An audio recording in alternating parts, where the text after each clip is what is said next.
A voz do coronel Bastos fuzilou Marcos no meio da academia. O insulto cortante: "Ei, você aí, o vovô da limpeza!" quebrou a monotonia do ambiente, fazendo os pesos e os grunhidos de esforço cessarem de imediato. Todos os olhares se viraram para a figura quieta de Marcos, que parou com o esfregão na mão, transformado instantaneamente de uma sombra funcional em um alvo de humilhação pública. Bastos, com o peito estufado de suor e arrogância, no centro do tatame, sorria para sua plateia de alunos. Ele o mediu de cima a baixo, com um desprezo palpável, e lançou seu desafio disfarçado de oferta. "Que tal um treino leve, vovô? Só para aquecer." O convite era uma armadilha cruel, um espetáculo de dominação anunciado, e o riso cúmplice dos seguidores do coronel selou a injustiça daquele momento, encurralando Marcos sob o peso de dezenas de olhos curiosos. A recusa de Marcos foi um ato de dignidade contida, sua voz calma e respeitosa contrastando com a agressividade do ambiente. "Agradeço a oferta, senhor, mas meu tempo de luta já passou." No entanto, sua polidez apenas inflamou a arrogância de Bastos, que interpretou a calma como fraqueza e a recusa como uma afronta pessoal. A zombaria do coronel escalou, tornando-se mais cruel a cada palavra. "Que tempo de luta? Carregando um fuzil de brinquedo para o governo?" O insulto barato ecoou pela academia silenciosa, enquanto os frequentadores desviavam o olhar, cúmplices passivos daquela agressão. Marcos sentiu a solidão de sua posição. Um homem idoso e negro cercado pela indiferença de uns e pela maldade de outro. Ele estava preso entre a violência física iminente no tatame e a destruição de sua honra, um beco sem saída construído pela vaidade de um valentão. O coronel Bastos desceu do tatame, invadindo o espaço pessoal de Marcos com sua presença esmagadora, o cheiro de suor e superioridade se tornando sufocante. Sua voz baixou para um rosnado venenoso, e a última camada de civilidade se desfez, revelando o preconceito bruto por baixo. "Gente como você só entende uma linguagem", ele sibilou, a frase carregada de um racismo explícito que fez o ar da academia ficar pesado e irrespirável. "A linguagem da força. Ou você vem para o tatame por bem, ou eu te arrasto até lá." Foi essa ameaça, essa desumanização final, que quebrou algo dentro de Marcos. Não sua calma, mas sua resignação. Seus olhos, antes cansados, ganharam uma clareza fria e cortante. Lentamente, de forma deliberada, ele se virou e apoiou o esfregão na parede, o som suave ecoando como o prenúncio de uma tempestade. "Enquanto ele caminha para o tatame, me diga de onde você acompanha este momento." "Acompanho este momento das sombras, do silêncio que Marcos tanto preza. Sou a poeira que dança nos feixes de luz da academia, a testemunha invisível de sua rotina. Estou no cheiro de desinfetante que impregna seu uniforme, no eco silencioso de seus passos no corredor vazio no fim do turno. Observo do banco frio do ponto de ônibus, sentindo a mesma brisa noturna que toca seu rosto cansado. Estou presente na quietude de seu pequeno apartamento, onde as memórias não precisam de palavras para existir. Vejo a história não contada em suas mãos calejadas enquanto ele lava a louça, e sinto o peso do mundo que ele escolheu deixar para trás. Acompanho-o de um lugar de respeito profundo, o lugar reservado para os heróis que ninguém vê, e agora vejo este mesmo silêncio ser quebrado, forçando a sombra a se revelar sob a luz impiedosa do tatame. O cheiro de suor e borracha impregnava o ar, uma mistura familiar que já não incomodava Marcos. Aos 62 anos, seus movimentos eram metódicos, quase rituais. O esfregão deslizava pelo piso da academia de luxo com uma eficiência silenciosa, traçando caminhos úmidos que evaporavam rapidamente sob as luzes fortes. Cada músculo de seu corpo parecia conhecer aquela coreografia de limpeza de cor. Era um trabalho honesto, um refúgio. Depois de uma vida inteira em que o barulho e o caos foram a norma, o silêncio de suas tarefas era uma bênção. Ele era apenas o zelador, uma sombra que se movia pelas beiradas, e era exatamente assim que ele queria. A invisibilidade era seu uniforme não oficial, uma armadura contra um mundo que ele já não tinha mais interesse em enfrentar, uma paz conquistada a um custo que ninguém ali poderia imaginar. Sua casa era um pequeno apartamento no terceiro andar de um prédio sem elevador, onde o silêncio era ainda mais denso. O ranger da porta de entrada era um som familiar, seguido pelo clique suave ao trancá-la, selando o mundo lá fora. O ar ali dentro tinha o cheiro de seus próprios hábitos, café coado pela manhã, livros antigos e a madeira polida de uma única cômoda herdada. Ele se sentava em sua poltrona gasta, sentindo a textura áspera do tecido sob os dedos, e olhava pela janela para os telhados da cidade. Não era solidão o que ele sentia, mas solitude, uma escolha consciente de se afastar do ruído. Cada objeto em seu lar tinha uma história contida, uma memória silenciosa, formando um santuário contra as brutalidades que ele conhecera. A simplicidade de sua existência era um luxo que ele se dava todos os dias. Ele era um homem feito de rotinas que o ancoravam. O despertar antes do sol, o café forte sem açúcar, o caminho a pé até o ponto de ônibus. Pequenos rituais que davam ordem ao seu universo. Às vezes, o som de uma sirene ao longe trazia de volta ecos de outros lugares, outros tempos, um calor repentino subindo pela nuca. Eram fragmentos de memória, como cacos de vidro, que ele aprendeu a contornar sem se cortar. Uma vez, viu um jovem na academia amarrando a faixa na cintura com um nó específico e se lembrou de um garoto assustado, mal saído da adolescência, fazendo o mesmo com um torniquete em uma selva úmida e distante. Marcos piscou, e a imagem se foi, empurrada para o fundo de sua mente. Ele se concentrava no presente, na tarefa em mãos, pois o passado era um território perigoso. Na academia, ele era tratado com a cortesia reservada aos objetos. As pessoas desviavam dele sem realmente o ver, suas conversas passando por cima de sua cabeça como se ele fosse parte da mobília. Um jovem executivo de terno caro já deixara cair a chave do carro a seus pés, esperando que ele a pegasse sem sequer dizer por favor. Marcos apenas continuou seu trabalho, obrigando o homem a se curvar e recuperar seu próprio pertence. Não havia raiva em seu gesto, apenas uma recusa passiva em aceitar a subserviência, que lhe era imposta. Ele entendia a dinâmica social do lugar. Ali o valor era medido em músculos, dinheiro e agressividade. Em nenhuma dessas categorias ele se encaixava, e por isso, para todos os efeitos, ele não existia. Essa invisibilidade era, ao mesmo tempo, sua proteção e sua ferida silenciosa. Seu corpo era um mapa de uma vida dura. As costas doíam após horas curvados sobre o balde, e os joelhos estalavam a cada subida de escada. Eram as dores comuns da idade e do trabalho braçal, mas, por baixo delas havia outras marcas. Uma cicatriz fina, quase branca, que desaparecia sob a manga de seu uniforme, outra mais irregular em sua canela. Não eram troféus de guerra, mas lembretes constantes da fragilidade do corpo humano. Ele cuidava de si com uma disciplina espartana, comendo de forma simples e dormindo o necessário. Sua força não estava mais na explosão dos músculos, mas na resistência, na capacidade de suportar o peso do tempo e das memórias.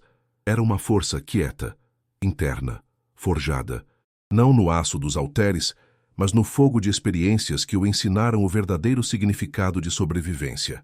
Ele era um observador atento da natureza humana. Enquanto limpava os espelhos, via além dos reflexos. Via a insegurança nos olhos do homem mais forte da sala, a solidão na mulher que passava horas na esteira, a necessidade de aprovação nos jovens que riam alto demais das piadas do Coronel Bastos. Ele via as pequenas máscaras que todos usavam, as armaduras que vestiam para enfrentar o dia. Marcos não julgava, ele apenas compreendia. Tinha visto homens corajosos chorarem e homens arrogantes se quebrarem sob pressão. Ele sabia que a fachada era sempre a parte mais frágil de uma pessoa. Essa percepção aguçada o mantinha distante, pois se aproximar significava se envolver nas pequenas guerras diárias de ego e vaidade. E ele já havia lutado guerras demais para uma vida inteira. A única fotografia em seu apartamento ficava na mesa de cabeceira. Era uma imagem desbotada de uma jovem, sorrindo, seus olhos cheios de uma luz que Marcos não via no mundo há muito tempo. Ele nunca falava sobre ela, nem para si mesmo. O nome dela era um santuário em sua mente, um lugar que ele visitava apenas no silêncio mais profundo de suas noites. A ausência dela era um espaço oco em seu peito, um que ele preenchia com trabalho, rotina e silêncio. Era a fonte de sua melancolia, mas também de sua força. Proteger a memória dela significava viver uma vida honrada, mesmo que essa honra fosse invisível para todos.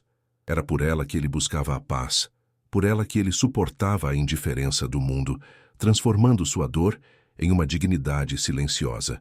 Assim, Marcos existia em um mundo que não fazia questão de conhecê-lo.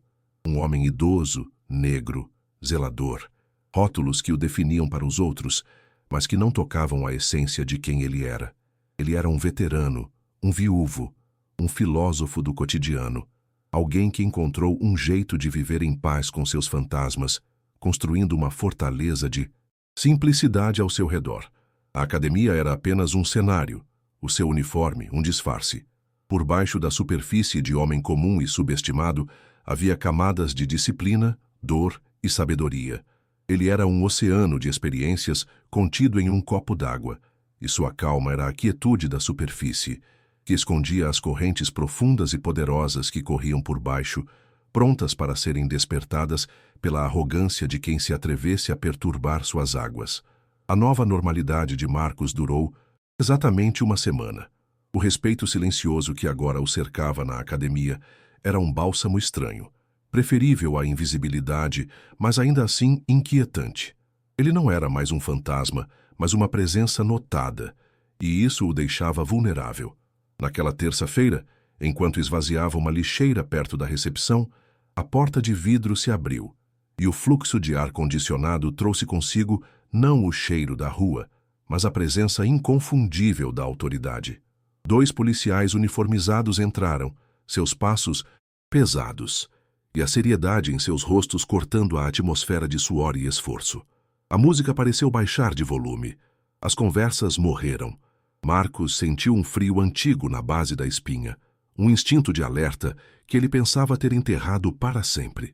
A paz que ele havia reafirmado no tatame estava prestes a ser revogada por uma força muito maior. Essa frágil harmonia se partiu com a precisão de um osso quebrando. Os policiais pararam no meio do salão, seus olhares varrendo o ambiente com uma eficiência treinada, ignorando os corpos musculosos e os equipamentos caros. Eles não estavam ali para treinar. A presença deles era uma anomalia, uma intrusão do mundo real no santuário de vaidade da academia. O proprietário, pálido, aproximou-se deles apressadamente. As pessoas pararam o que estavam fazendo, os halteres suspensos no ar, as esteiras diminuindo a velocidade. O silêncio que se instalou era diferente daquele da semana anterior. Não era de espanto, mas de apreensão. Marcos permaneceu imóvel perto da lixeira, sentindo o peso coletivo dos olhares se deslocando lentamente dos policiais para ele. Ele não precisava ouvir a pergunta para saber que eles estavam ali por sua causa. A injustiça tinha chegado de uniforme. Os policiais não levantaram a voz. Um deles, o mais jovem, dirigiu-se ao dono da academia, que gaguejou uma resposta e apontou discretamente na direção de Marcos. O dedo trêmulo era uma sentença. Marcos viu a traição nos olhos do homem, o medo superando qualquer gratidão ou decência que pudesse existir. Ele era o problema a ser descartado. Os 2 oficiais se viraram e caminharam em sua direção, seus coturnos marcando um ritmo fúnebre no piso de borracha. Cada passo ecoava em sua mente, derrubando a frágil muralha de paz que ele construíra ao redor de si. A humilhação da semana anterior fora pública, mas esta era oficial, carimbada com o selo da lei. Ele se sentiu exposto, despido de sua dignidade, não por um valentão, mas por um sistema que ele um dia servira. A acusação foi proferida com uma frieza burocrática, as palavras caindo como pedras. Marcos da Silva, recebemos uma denúncia de agressão grave, registrada pelo senhor Antônio Bastos. O nome do coronel no contexto de uma queixa formal era uma perversão da realidade. A autodefesa de Marcos, um ato para proteger sua honra, fora torcida e transformada em um crime. A injustiça era tão absurda, tão flagrante, que por um momento ele sentiu o chão sumir sob seus pés. Olhou ao redor, buscando um rosto que refletisse sua indignação, mas encontrou apenas curiosidade mórbida e o alívio de não estarem em seu lugar. Ele, a vítima da provocação e do racismo, agora era o agressor aos olhos da lei. A impotência o sufocou, uma mordaça invisível que lhe roubava a voz antes mesmo que ele tentasse se defender. A reação de Marcos foi um silêncio profundo.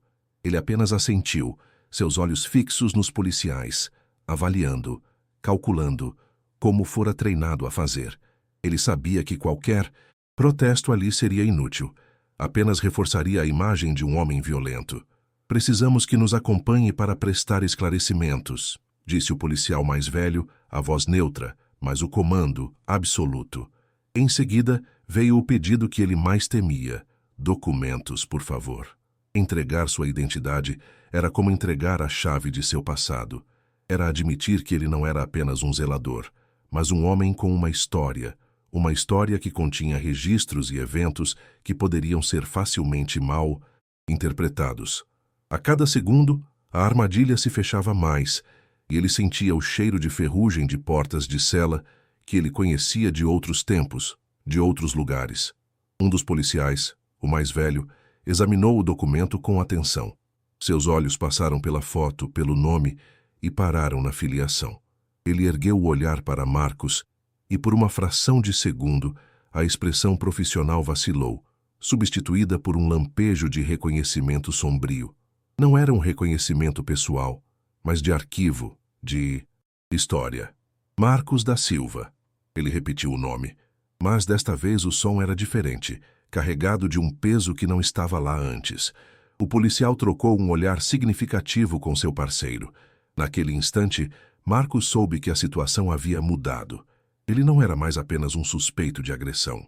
Ele era um nome em uma lista, um fantasma de um passado violento que o sistema não havia esquecido, e a denúncia do coronel era apenas a desculpa para desenterrá-lo. Foi então que o dono da academia, vendo a hesitação dos policiais, interveio, selando o destino de Marcos com a covardia. Senhores, ele é apenas um funcionário temporário. Não queremos nenhum tipo de problema aqui. Podem levá-lo. Ele está demitido, claro. A traição final foi desferida como um golpe no estômago, na frente de todos. O homem que se beneficiara do silêncio e da ordem de Marcos agora o jogava aos lobos para proteger a imagem de seu negócio. A solidão de Marcos se tornou absoluta. O respeito que ele pensou ter conquistado era uma ilusão, frágil como vidro, e acabara de ser estilhaçado. Ele não tinha mais um emprego, não tinha mais seu refúgio, não tinha testemunhas a seu favor. Tinha apenas o seu passado vindo para reivindicá-lo. O Senhor terá que nos acompanhar. A frase do policial agora soava como uma sentença final. Não havia mais espaço para diálogo. Um deles deu um passo para o lado, indicando a saída. O som sutil, quase imperceptível, do metal de um par de algemas se movendo no cinto do policial foi o som mais alto que Marcos já ouviu. O gesto de levá-lo sem algemá-lo ali, na frente de todos, não foi um ato de cortesia, mas uma demonstração de poder controlado, o que era ainda mais aterrorizante. Ele estava sendo capturado, sua liberdade revogada por uma mentira. A vida de paz que ele tanto se esforçara para construir havia desmoronado em poucos minutos, reduzida a um processo burocrático de injustiça. O desespero era uma onda gelada subindo por seu peito. Enquanto o conduziam para fora, passando pela área dos pesos e pelos espelhos que ele limpara naquela manhã, Marcos viu seu próprio reflexo. Não viu o zelador idoso e curvado, nem o suspeito humilhado. Por um instante fugaz, sob a luz fria da academia, ele viu nos seus próprios olhos um brilho que não via há décadas. Era uma luz dura, fria como o aço, uma claridade perigosa forjada em lugares onde a lei era uma sugestão e a sobrevivência, um verbo conjugado no presente. Os policiais o levavam para uma cela, acreditando ter capturado um velho agressor. Mas o que eles realmente estavam fazendo era encurralar um animal que o mundo se esquecera de como temer. O balde e o esfregão ficaram para trás, abandonados no meio do salão como a lápide de uma vida que acabara de morrer. Essa frágil harmonia se partiu com a precisão de um osso quebrando. Os policiais pararam no meio do salão, seus olhares varrendo o ambiente com uma eficiência treinada, ignorando os corpos musculosos e os equipamentos caros. Eles Não estavam ali para treinar. A presença deles era uma anomalia, uma intrusão do mundo real no santuário de vaidade da academia. O proprietário, pálido, aproximou-se deles apressadamente, o sorriso de anfitrião congelado em uma máscara de pânico. As pessoas pararam o que estavam fazendo, os halteres suspensos no ar, as esteiras diminuindo a velocidade. O silêncio que se instalou era diferente daquele da semana anterior. Não era de espanto, mas de apreensão. Marcos permaneceu imóvel perto da lixeira, sentindo o peso coletivo dos olhares se deslocando lentamente dos policiais para ele, uma maré de suspeita que o afogava em silêncio. Ele não precisava ouvir a pergunta para saber que eles estavam ali por sua causa. A injustiça tinha chegado de uniforme, com o peso da autoridade para esmagar qualquer verdade que ele pudesse articular. Em sua mente, ele viu a cena se desenrolar antes mesmo que acontecesse. A palavra de um coronel rico e influente contra a de um zelador idoso e negro. Não, era uma batalha. Era um massacre anunciado. Sentiu o gosto amargo da impotência, uma sensação que ele conhecia intimamente de outros tempos e outras guerras, onde a justiça era um luxo para os poderosos. O respeito que pensara ter conquistado era fumaça, dissipando-se diante da primeira brisa de problema real. Estava sozinho, como sempre esteve quando as coisas realmente importavam, uma ilha de dignidade prestes a ser submersa por um oceano de mentiras. Os policiais não levantaram a voz. Um deles, o mais jovem, dirigiu-se ao dono da academia, que gaguejou uma resposta e apontou discretamente na direção de Marcos. O dedo trêmulo era uma sentença. Marcos viu a traição nos olhos do homem, o medo superando qualquer gratidão ou decência que pudesse existir. Ele era o problema a ser descartado, o peão sacrificado para proteger o rei. Os dois oficiais se viraram e caminharam em sua direção, seus coturnos marcando um ritmo fúnebre no piso de borracha. Cada passo ecoava em sua mente, derrubando a frágil muralha de paz que ele construíra ao redor de si. A humilhação da semana anterior fora pública, mas esta era oficial, carimbada com o selo da lei, e por isso infinitamente mais devastadora. A acusação foi proferida com uma frieza burocrática, as palavras caindo como pedras no silêncio da academia. Marcos da Silva. Recebemos uma denúncia de agressão grave registrada pelo Sr. Antônio Bastos. O nome do coronel no contexto de uma queixa formal era uma perversão grotesca da realidade. A autodefesa de Marcos, um ato desesperado para proteger sua honra, fora torcida, reembalada e vendida como um crime. A injustiça era tão absurda, tão flagrante, que por um momento ele sentiu o chão sumir sob seus pés. Olhou ao redor, buscando um rosto que refletisse sua indignação, mas encontrou apenas curiosidade mórbida, entretenimento barato e o alívio covarde de não estarem em seu lugar. Ele, a vítima da provocação e do racismo, agora era oficialmente o agressor aos olhos da lei. Precisamos que nos acompanhe para prestar esclarecimentos, disse o policial mais velho, a voz neutra, mas o comando absoluto. Em seguida, veio o pedido que ele mais temia, a formalidade que desnudava sua alma. Documentos, por favor. Entregar sua identidade era como entregar a chave de seu passado trancado. Era admitir que ele não era apenas um zelador, mas um homem com uma história, um homem com registros, um homem que já existira em arquivos oficiais. Enquanto buscava a carteira no bolso, de trás suas mãos, que haviam desarmado o coronel com precisão cirúrgica, tremeram levemente. Não de medo, mas da raiva de ter sua privacidade violada, de ser forçado a provar sua existência para um sistema que já o havia condenado. Cada segundo que o documento esteve nas mãos do policial foi uma eternidade. Um dos policiais, o mais velho, examinou o documento com uma atenção minuciosa. Seus olhos passaram pela foto gasta, pelo nome completo, e pararam por um instante a mais na filiação e na data de nascimento. Ele ergueu o olhar para Marcos e, por uma fração de segundo, a máscara profissional vacilou, substituída por um lampejo de reconhecimento sombrio, quase imperceptível. Não era um reconhecimento pessoal, mas de arquivo, de história. Marcos da Silva. Ele repetiu o nome, mas desta vez o som era diferente, carregado de um peso que não estava lá antes. O policial trocou um olhar significativo com seu parceiro, um código silencioso que Marcos aprendeu a ler há muito tempo. Naquele instante, ele soube que a situação havia mudado drasticamente. A denúncia era apenas a isca. Ele não era mais apenas um suspeito de agressão comum.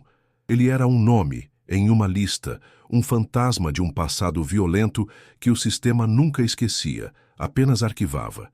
Sua mente viajou para um arquivo empoeirado em alguma repartição militar, uma pasta amarelada com seu nome e um carimbo vermelho, talvez de confidencial ou perigoso. A denúncia do Coronel Bastos não criara um problema, apenas despertara um que já dormia há décadas. A sensação de ser encurralado se intensificou, tornando-se claustrofóbica.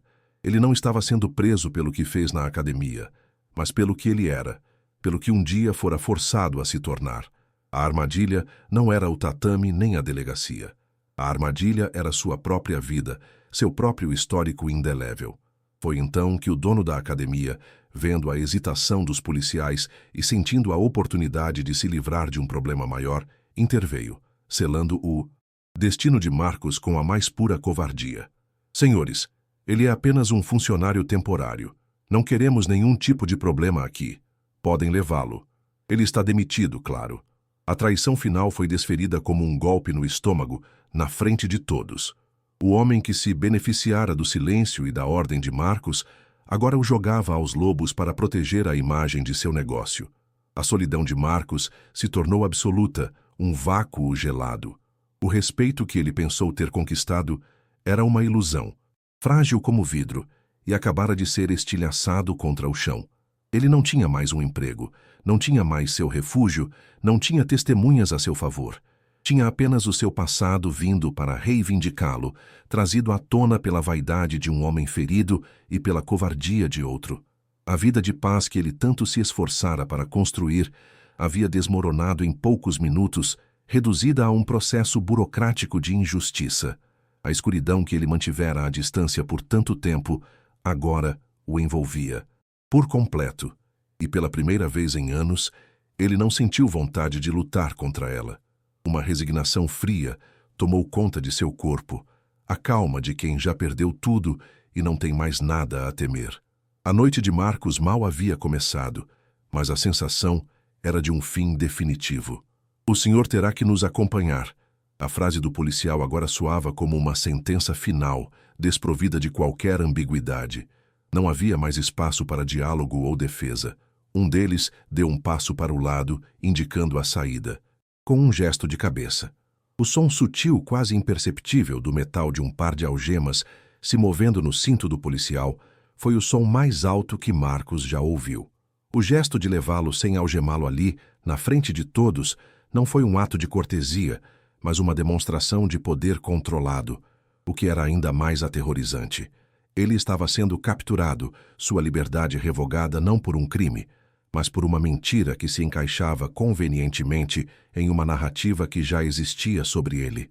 Enquanto o conduziam para fora, passando pela área dos pesos e pelos espelhos que ele limpara com tanto esmero naquela mesma manhã, Marcos viu seu próprio reflexo. Não viu o zelador idoso e curvado, nem o suspeito humilhado sendo escoltado pela polícia. Por um instante fugaz, sob a luz fria e artificial da academia, ele viu nos seus próprios olhos um brilho que não via há décadas. Era uma luz dura, fria como o aço, uma claridade perigosa e focada, forjada em lugares onde a lei era uma sugestão e a sobrevivência, um verbo conjugado no presente do indicativo. Os policiais o levavam para uma cela, acreditando ter capturado um velho agressor, mas o que eles realmente estavam fazendo era encurralar um animal que o mundo se esquecera de como temer. A caminhada até a porta de vidro foi uma procissão silenciosa. Ninguém ousou dizer uma palavra. Os olhares que o seguiram eram uma mistura de pena, medo e uma curiosidade doentia.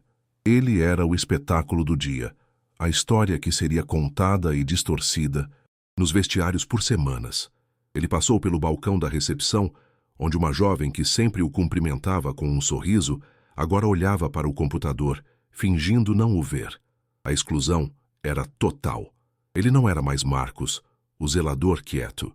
Ele era um problema, uma mancha a ser removida para que a normalidade pudesse ser restaurada. Cada passo para fora daquele lugar era um passo para dentro de uma escuridão que ele havia lutado a vida inteira para deixar para trás. A injustiça de tudo aquilo queimava em seu peito, não como uma chama de raiva, mas como um gelo que paralisava. Ele pensou na fotografia ao lado de sua cama, no sorriso da mulher que ele amara. Ele havia prometido a ela e a si mesmo uma vida de paz, uma vida onde a violência fosse apenas uma memória distante e embaçada. Aquela promessa estava sendo quebrada, não por uma escolha sua, mas pela crueldade casual do mundo. Ele sentiu uma profunda tristeza, não por si mesmo, mas pela fragilidade da paz, pela facilidade com que a decência podia ser destruída pela arrogância e pelo medo. A verdade, ele percebeu, não era uma força da natureza. Era uma planta frágil que precisava ser defendida, e ele não tinha mais forças para isso. Do lado de fora, o ar da cidade pareceu denso e pesado.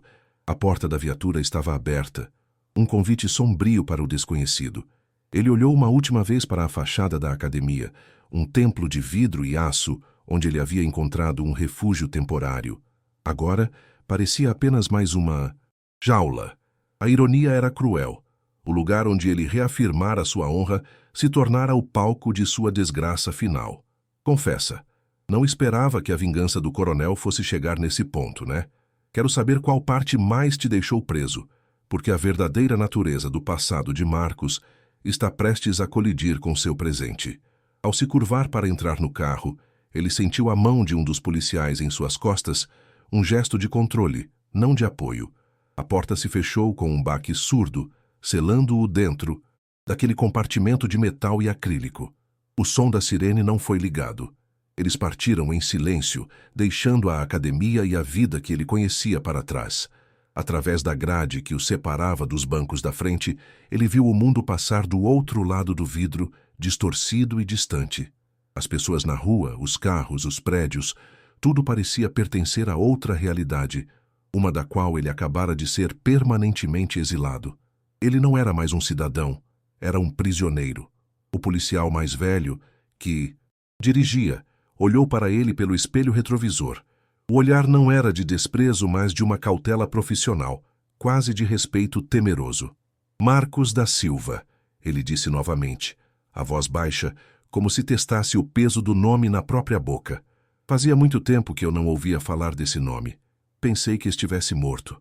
A frase pairou no ar confinado da viatura, mais perigosa que qualquer acusação de agressão. Não era uma pergunta, era uma afirmação que abria um abismo sob os pés de Marcos. Ele estava sendo reconhecido, e o homem que o reconhecia não o via como um zelador, mas como uma lenda sombria que deveria ter permanecido enterrada. O silêncio de Marcos foi sua única resposta. Ele encostou a cabeça no vidro frio da janela, fechando os olhos. O movimento do carro era um embalo fúnebre. Ele não pensava mais na academia, no coronel ou no emprego perdido. Sua mente estava em outro lugar, um lugar de selva e sombras, de ordens sussurradas e aço frio. Ele podia sentir o cheiro da terra úmida, ouvir o zumbido dos insetos, sentir o peso de um equipamento que não carregava há 30 anos. A paz havia sido um interlúdio, uma mentira que ele contara a si mesmo. Ele nunca havia realmente deixado a guerra. A guerra é que o havia deixado descansar por um tempo. O carro virou uma esquina e o sol poente brilhou diretamente em seu rosto. Marcos abriu os olhos e, por um instante, o brilho alaranjado refletido na grade à sua frente o lembrou do fogo. O fogo que consome, que purifica e que destrói. Uma calma gélida se instalou em seu coração, substituindo o desespero. Eles o haviam tirado de seu silêncio, o haviam despojado de sua paz, o haviam encurralado com suas mentiras. Eles pensavam que o estavam levando para uma cela, mas não entendiam a verdade fundamental. Não estavam trancando um homem velho. Estavam libertando algo que nunca deveria ter sido acordado. O pior ainda estava por vir. O ataque do coronel Bastos foi textbook, uma explosão de técnica e força bruta, projetada para finalizar um oponente em segundos. Ele agarrou a gola do uniforme de Marcos, seu peso e experiência convergindo para um único ponto de desequilíbrio. Para a plateia, era o início previsível do fim. Contudo, Marcos não resistiu à força. Ele a acolheu. Em vez de lutar contra o puxão, ele cedeu, girando seu corpo para dentro do ataque, não para longe dele. Seu centro de gravidade baixou de forma quase imperceptível. Sua mão, movendo-se com uma velocidade que desmentia sua idade, não. Buscou uma pegada de jiu-jitsu. Encontrou o pulso de Bastos com a precisão de um cirurgião, aplicando pressão em um nervo. A pegada do coronel se desfez instantaneamente, seu rosto se contorcendo não de dor, mas de pura e absoluta confusão. Ele estava lutando contra um fantasma que conhecia a anatomia da dor. Antes que Bastos pudesse processar a falha em sua técnica infalível, o corpo de Marcos continuou o movimento circular, uma dança letal e econômica. A outra mão subiu e travou a articulação do cotovelo do coronel, não com força, mas com posicionamento. Com um pivô rápido sobre o pé de apoio, Marcos não o derrubou. Ele o dobrou sobre si mesmo, usando o próprio peso e estrutura óssea de Bastos como uma arma contra ele. A alavanca aplicada foi brutalmente eficiente, forçando o homem corpulento a se curvar para a frente, um grito de dor preso na garganta. Não era uma técnica de submissão esportiva, projetada para dar ao oponente a chance de desistir. Era um movimento de incapacitação, frio, rápido e definitivo, nascido em campos de batalha onde não havia segunda chance nem tapete macio para amortecer a queda. Em menos de 10 segundos, o confronto estava terminado. O coronel Bastos, o invencível faixa preta, estava de joelhos no centro do tatame, seu braço torcido em um ângulo que desafiava a natureza, o rosto uma máscara de dor, choque e humilhação. A mão de Marcos repousava calmamente em seu ombro, imobilizando-o completamente, o toque quase gentil em sua finalidade, implacável. Desesperado, Bastos bateu com a mão livre no tatame, 1, 2, 3 vezes. O som oco das batidas foi o único ruído na academia absolutamente silenciosa, um código universal de rendição que naquele contexto soava como o estilhaçar de um ídolo de vidro. A plateia assistia, boquiaberta, incapaz de processar a velocidade e a eficiência letal do que acabara de testemunhar. O zelador, o alvo da piada, era o único homem de pé. Marcos o soltou, sem qualquer gesto de triunfo ou desprezo. Ele simplesmente abriu as mãos e deu um passo para trás como se terminasse uma tarefa mundana. O coronel Bastos desabou no chão, segurando o braço machucado, ofegando mais de vergonha do que de dor. Marcos olhou para ele por um breve instante, seu rosto uma tela em branco, sem raiva, sem satisfação, apenas com a expressão distante de quem lida com um problema resolvido. Em seguida, com a mesma calma deliberada com que subiu, ele desceu do tatame. Sentou-se no chão, calçou suas velhas botas de trabalho, amarrou os cadarços com a mesma meticulosidade de sempre, pegou seu esfregão encostado na parede e, sob o olhar atônito de todos, voltou a limpar o piso exatamente de onde havia parado. O silêncio que se seguiu foi a verdadeira revelação, mais eloquente que qualquer confissão. Não foi preciso que ninguém dissesse uma palavra. A verdade central fora demonstrada de forma incontestável e visceral. Aquele homem não era um zelador que sabia lutar. Ele era algo completamente diferente. A economia de seus movimentos, a calma glacial sob ataque, a técnica que ninguém ali reconhecia como parte de uma arte marcial esportiva, tudo apontava para um passado que ninguém poderia ter imaginado. A verdade não precisou ser anunciada. Ela se manifestou na queda humilhante do coronel e, mais ainda, na indiferença assustadora de Marcos à sua própria e devastadora vitória. A força que ele escondera sob o uniforme cinza não era para exibição. Era uma ferramenta que ele claramente preferia manter, guardada. Marcos continuou seu trabalho e o mar de corpos se abriu diante dele. As pessoas recuavam, dando-lhe passagem, seus rostos uma mistura de medo e um respeito recém-descoberto e profundo. Os alunos do coronel, antes cúmplices da humilhação, agora olhavam para seu mestre caído e depois para a figura silenciosa com o esfregão, e a admiração subserviente em seus olhos foi substituída por um pavor genuíno. Eles não sabiam quem era Marcos, mas agora sabiam o que ele era. A personificação da verdadeira força. Aquela que não precisa de plateia, que não faz barulho, que simplesmente existe, quieta e letal, esperando sob a superfície de uma vida comum. Cada passada do esfregão no chão agora parecia um ato carregado de um significado perigoso e inquestionável. O coronel Bastos permaneceu no chão por um longo minuto, o centro de um círculo de silêncio e vergonha. Ninguém se aproximou para ajudá-lo. Seus seguidores, sua plateia, seu círculo de poder, tudo se dissolveu naquele instante. Ele, que se alimentava da atenção e do medo dos outros, agora estava terrivelmente sozinho, exposto em sua fragilidade. Finalmente, ele se levantou com dificuldade, sem olhar para ninguém, o rosto vermelho de fúria e humilhação. Ele mancou para fora do tatame, pegou suas coisas e saiu da academia sem dizer uma palavra. Sua partida tão patética quanto sua presença fora arrogante.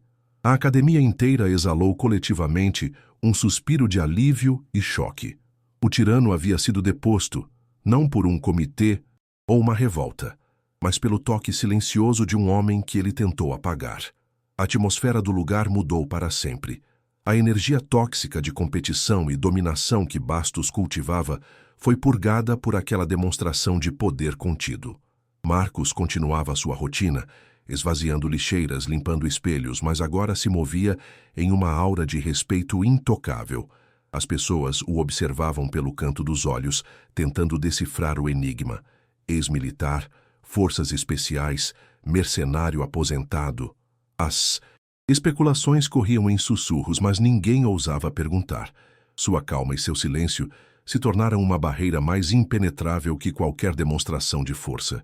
Ele havia se tornado uma lenda viva em menos de meia hora, um mestre que ensinara a lição mais importante daquele lugar sem proferir uma única palavra de instrução. A justiça começava a se restaurar, silenciosamente, como ele.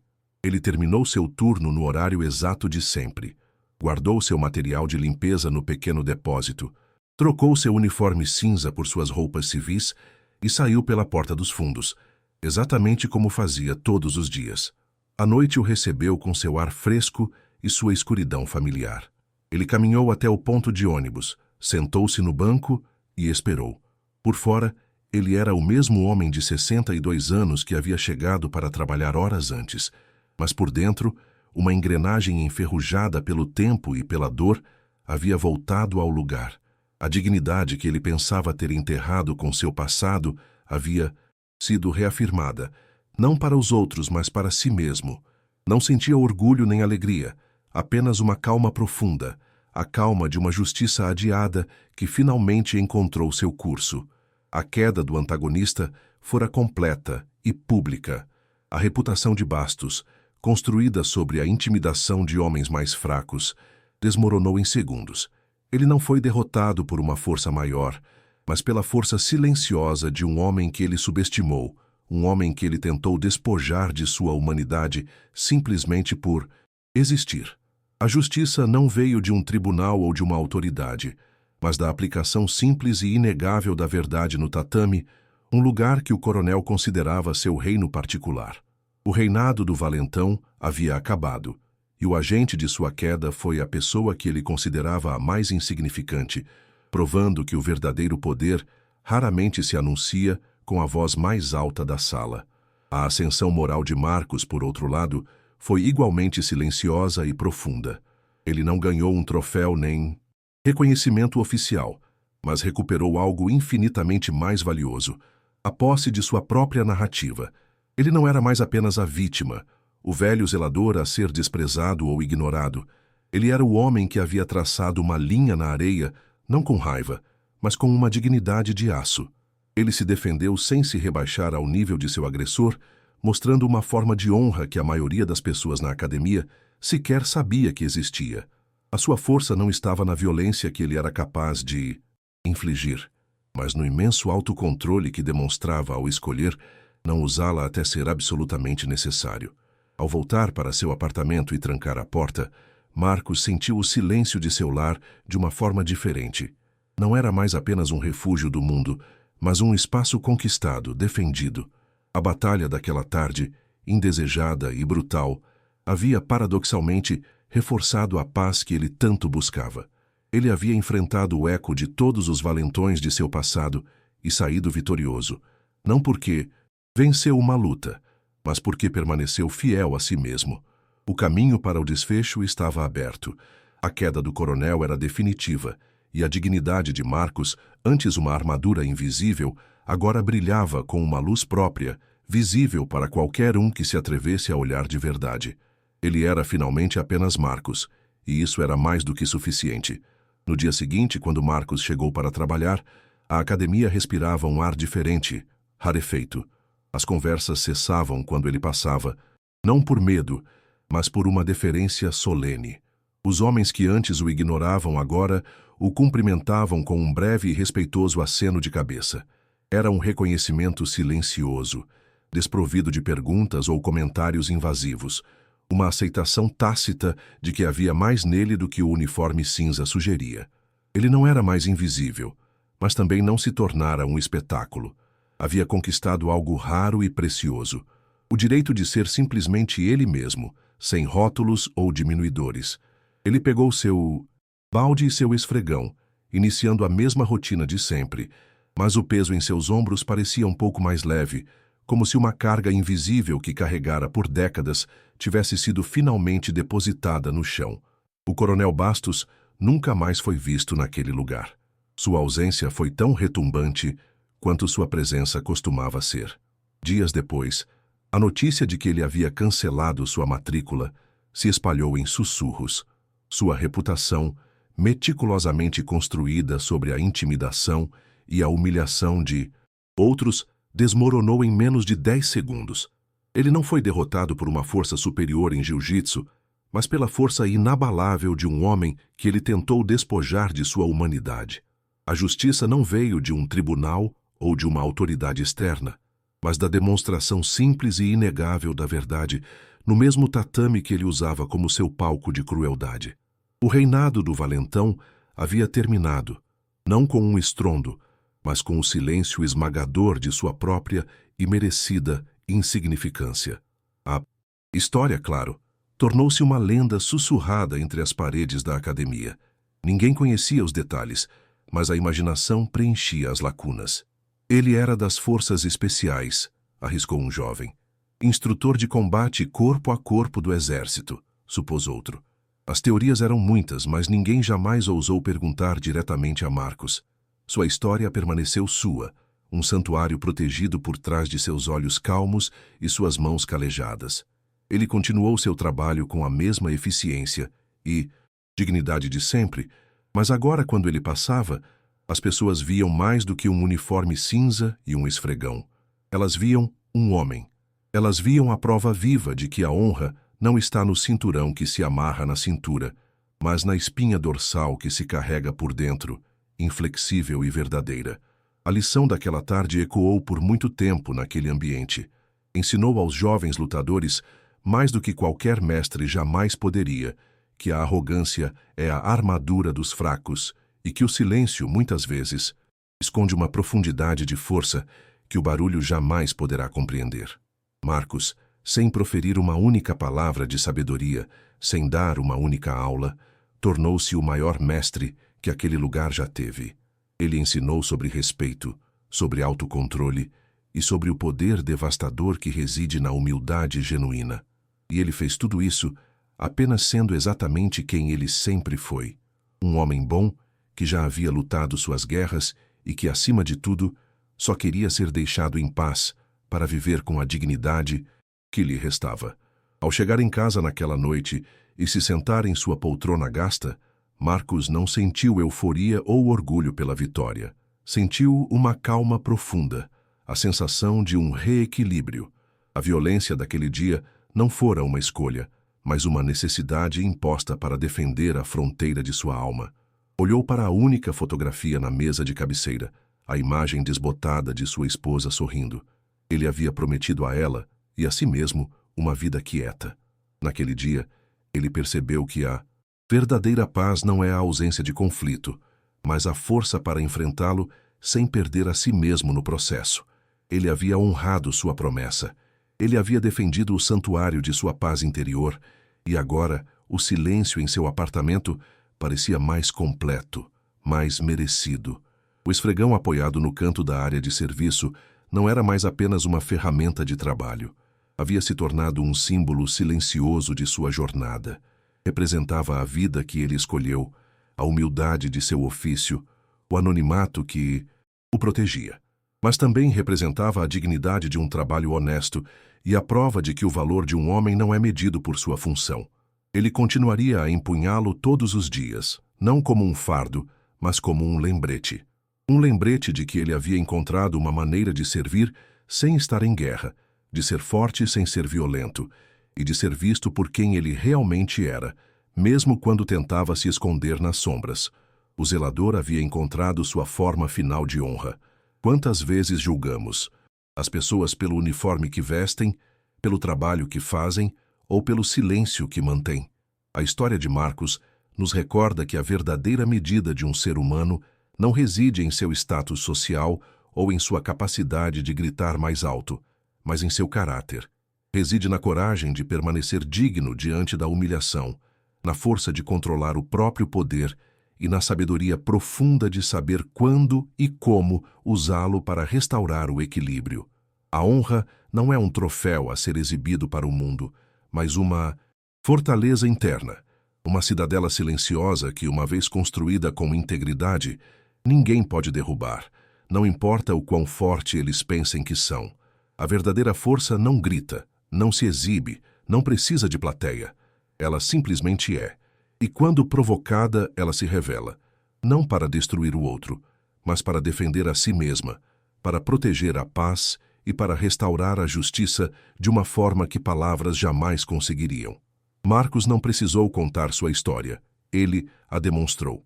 Ele nos ensinou que os heróis mais admiráveis são muitas vezes aqueles que não buscam o heroísmo, mas que o encontram no caminho ao se recusarem a abandonar sua própria humanidade. Eles são as figuras silenciosas que, com um único gesto de coragem, nos lembram do poder imenso que reside na dignidade. O mundo está cheio de heróis silenciosos como Marcos, carregando o peso de suas próprias guerras com uma graça que raramente notamos. A história dele é um convite para olharmos além das aparências, para enxergarmos a força na humildade e a honra no trabalho honesto. Se essa história falou com você, compartilhe com alguém especial e me diga: que lição você leva dela?